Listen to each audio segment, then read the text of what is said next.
Hola, bienvenidos a nuestro programa de Club de Gemelas. Yo soy Adila. Y yo soy Adiela. Y juntas todos los viernes estamos en este maravilloso programa porque tenemos 30 minutos de motivación, 30 minutos de inspiración. Para el día de hoy vamos a hablar de un tema que es muy controversial en las familias y es el tema de las finanzas. ¿Cómo las gestionamos en la casa? ¿Te has peleado con algún familiar por temas de finanzas? ¿Cómo lo has sobrellevado? Cuéntanos aquí en nuestros comentarios para poder compartir con nuestro equipo maravilloso de Club de Gemelas. Amigos, como Adiela es contadora pública, experta en temas financieros, ella es magíster en mercadeo con énfasis en finanzas. Entonces quiero que nos comparte un poquito de la experiencia de cómo debemos dialogar o tratar los temas de finanzas con nuestras familias, ya sea conviviendo con hermanos, amigos, parejas, que se ha convertido en un tema de conflicto entre las familias y de división. Cuéntanos cuáles son esos tips más importantes o cómo debemos gestionar las finanzas con nuestros seres queridos. Queridos amigos, las finanzas, gestionarlas en el hogar es un tema muy importante. ¿Por qué razón? Porque esa es la base, la columna vertebral del hogar. Entonces, cuando no sabemos gestionar las finanzas, ese es el motivo de problema de los hogares. ¿Por qué razón? Según varios estudios que hemos leído, parte de esos problemas de que, por ejemplo, los hogares se han desvinculado es porque no sabemos hablar de finanzas.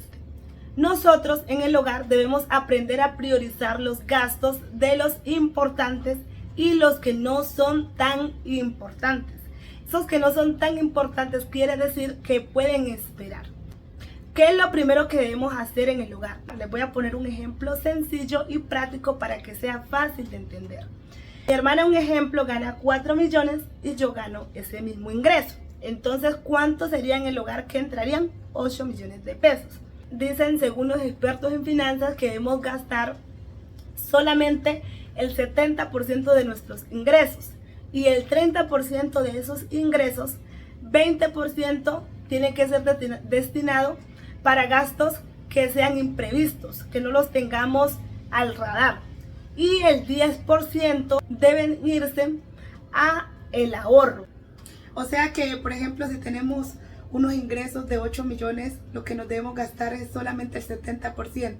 Sí. Y el ingreso para el ahorro serían un 10%. Exacto. ¿Y qué pasa en ese caso donde las familias que no tienen muchos recursos y que hay muchas personas que dicen que no pueden ahorrar? ¿Tú qué recomiendas o qué haríamos en ese caso, que es lo que vemos en nuestras familias colombianas, donde la mayoría de las personas ganan un mínimo, que es 1.400.000, son madres cabezas de familia, no tienen mucho dinero para ahorrar? ¿Qué haríamos en estos casos en específico? En este caso, cuando las madres o las familias que se ganan por debajo de los 2 salarios mínimos, que cada salario mínimo está en 1.423.500 pesos, más el auxilio de transporte, en ese orden de ideas sí es importante que las personas empiecen, o bien sea generar ingresos extras o vivir con lo que ganan y establecerse en un lugar que sea de acuerdo a sus ingresos. Por ejemplo, si tú te ganas un salario mínimo, lo ideal es que tu arriendo no valga más de 700.000 pesos y que además de ello tus gastos estén relacionados a esos ingresos. Es decir, bueno, tú, un ejemplo, ganas un salario mínimo, tu alquiler vale 700.000 pesos, vives en un estrato sea de 3 hacia abajo. Creo que es bastante alto, porque si el salario mínimo es 1.423.000 pesos y pagar un arriendo de 700.000 pesos es bastante alto. Claro, va a ser un poco más complejo y son situaciones difíciles porque ahí casi no queda mucho para el ahorro. Lo que sí debes de pronto hacer es como empezar a crear colchones para poder ahorrar como desde 50.000 pesos en adelante y empezar a ahorrar, o 20.000 pesos, así sean 20.000, que eso te va a servir, porque a veces tenemos que ser tan ordenados que así sea 20.000 pesos que nos queden, los podemos ahorrar y cuando tengamos imprevisto pues no tendremos que tal vez salir a la calle a prestar ese ingreso. Sí, pero es un tema bastante complejo porque un salario mínimo es muy poquito para una familia. Tendría que vivir en un estrato 1 o 2, porque ya 3 sería un estrato alto para esos lugares. Sí, lo ideal sería entonces, para redondear, es que, por ejemplo, vive en un alquiler o en un estrato entre 1 y 2, ¿cierto? O bueno, un 3, pero algo muy pequeño, que no supere los 600 o 700 mil, que hoy en día es un poco complejo, por lo que estamos en un momento donde los alquileres son bastante altos.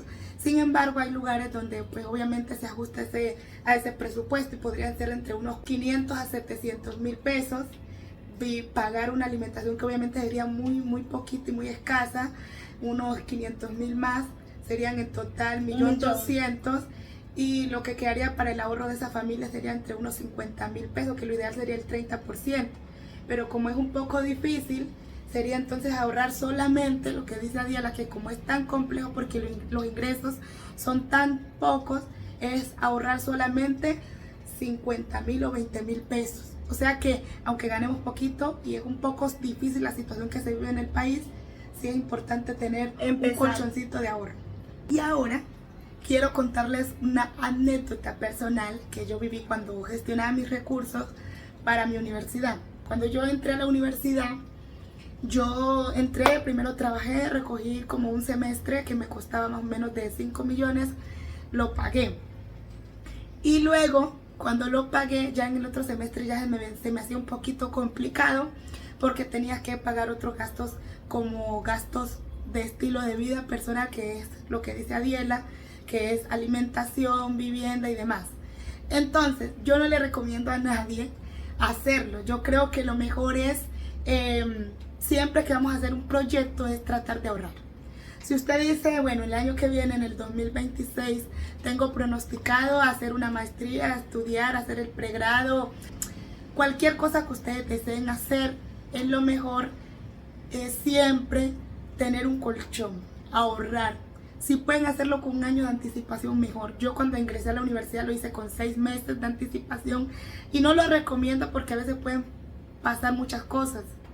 Llegó la pandemia, las empresas dejaron a muchas personas sin trabajo, tocó hacer muchas cosas, entonces no lo recomiendo. Creo que lo ideal sería mejor tener siempre un ahorro, y ese ahorro nos va a permitir poder terminar este proyecto obviamente yo me gradué, claramente me gradué, pero se me hizo un poquito complicado en la pandemia, porque pues me quedé sin trabajo en ese momento. Para muchas personas fue una realidad quedarnos sin empleo.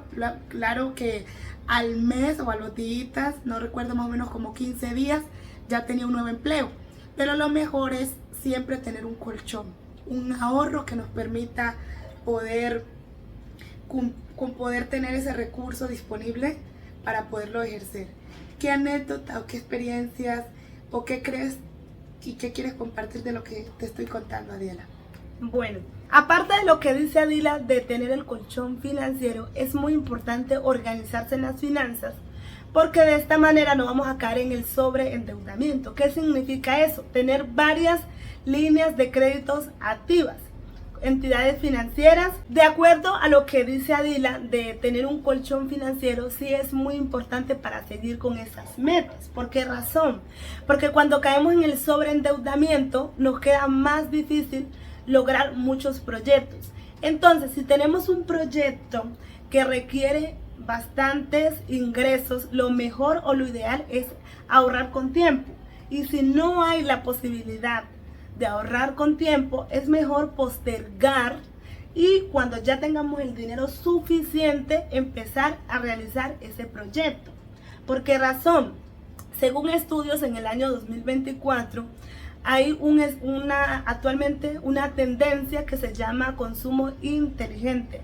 El consumo inteligente hace que las personas empiecen a mirar qué es lo importante, qué no es lo importante, y qué gastos debemos hacer y qué gastos no debemos hacer.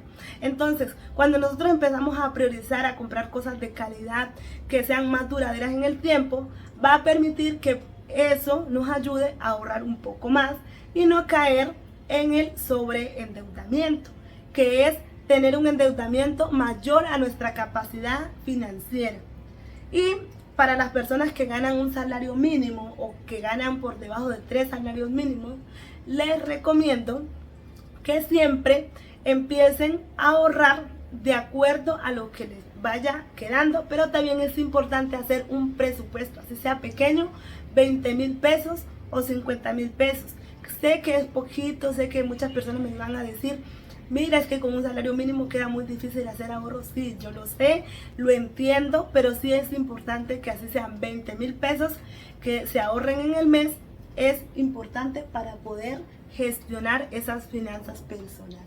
En lineamiento a lo que dice Adiela sobre el ahorro programado, sí es importante, queridos amigos, que aunque todo lo queramos rápido, porque vivimos en una era donde todo es ya, sí es importante, si queremos un proyecto, por ejemplo, yo digo, el año que viene, en enero, voy a ingresar a la universidad a estudiar, ya sea un pregrado, una maestría o lo que sea, o cualquier proyecto, quiero comprar una vivienda y voy a tomar un crédito del banco, ejemplo. Lo importante es ahorrar por lo menos unos 8 meses, 9 meses, para que ese proyecto no lo dejemos, sino que lo podamos continuar, aunque pase cualquier situación adversa que no está pronosticada. Ahora, para finalizar el programa, Adiela nos va a dar 3 tips que considera importante para organizarnos financieramente.